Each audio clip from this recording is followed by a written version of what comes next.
Before this video starts, can we all please take a moment to pray to the YouTube algorithm gods to show mercy towards the potential blasphemy I'm about to discuss in this video.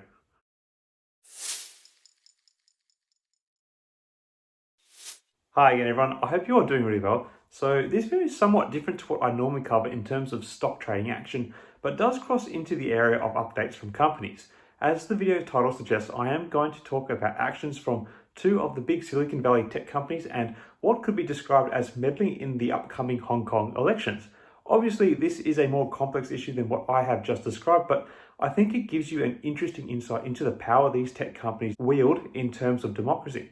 But it also gives some insight into the relationship they may have with various governments. Of course, the two companies I'm talking about are Alphabet, the parent company of Google and YouTube, and Meta, Mark Zuckerberg's baby that controls the likes of Facebook, Instagram, and WhatsApp, among others.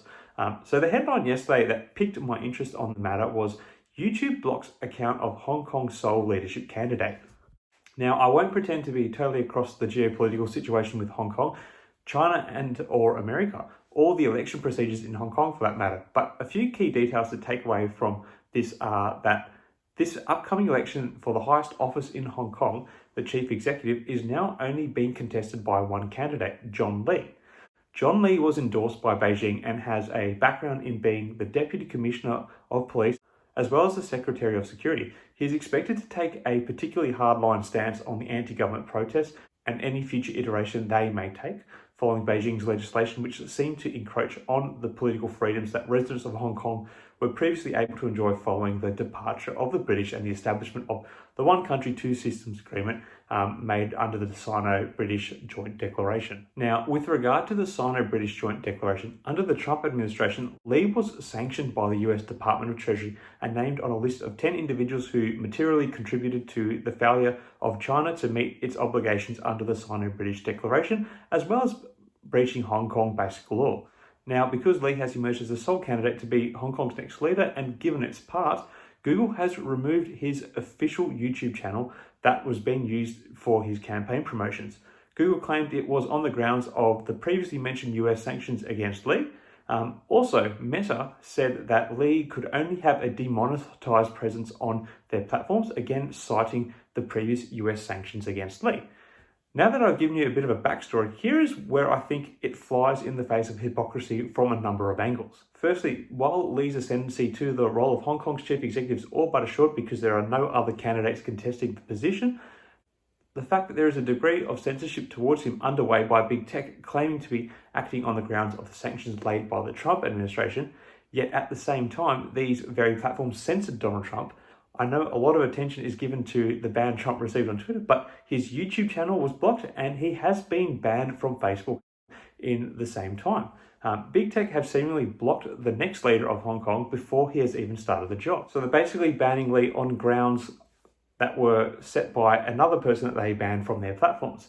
Now, flipping to the other element of hypocrisy and about all of this is that Lee, who is endorsed by Communist China and is seemingly very much aligned with Xi Jinping's administration in all ways but his name, Lee still uses Western social media as part of his campaign and cries foul when he is silenced on them. Lee was quoted as saying that those so-called sanctions on me are unreasonable, are bullying, are intentionally pressuring, trying to force me to be hesitant. But as I've repeatedly stressed, this unreasonable behaviour will only make me more convinced that I'm doing the right thing. Mainland China infamously bans all these social media platforms from the mainland, yet their main guy for Hong Kong still uses them. It's all a bit silly, really, in my eyes. I know it's obviously a bit more complex than that, but it does reek of hypocrisy.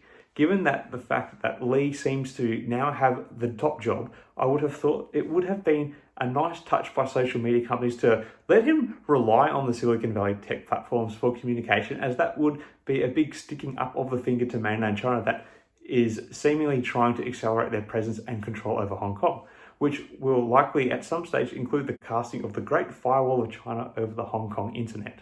My honest thoughts are that this is very much an empty act, kind of like it was when big tech banned Trump when he was in the final moments of his presidency. They are banning a candidate for the leadership of Hong Kong who is all but assured the role. I just find that there is hypocrisy on all sides of this issue. I know this video is a bit different to what I normally post about stocks, but it is interesting to know about some of the big company names that people are investing in. I personally hold shares in Alphabet, and Now, as a paid YouTuber, admittedly, it's not very much, but they are my overlords these days, so I'm interested in what they do. That's about all I'm going to say on this one. Have you guys heard much about this action by Google and Meta in Hong Kong yet? What are your thoughts on it? Let me know in the comments below. Obviously, this is a more complex issue than I am going into detail, but I just wanted to point out some of the things which I see as flying in the face of hypocrisy throughout it all. Anyway, until next time, everyone, may the markets trade in your favour. Cheers.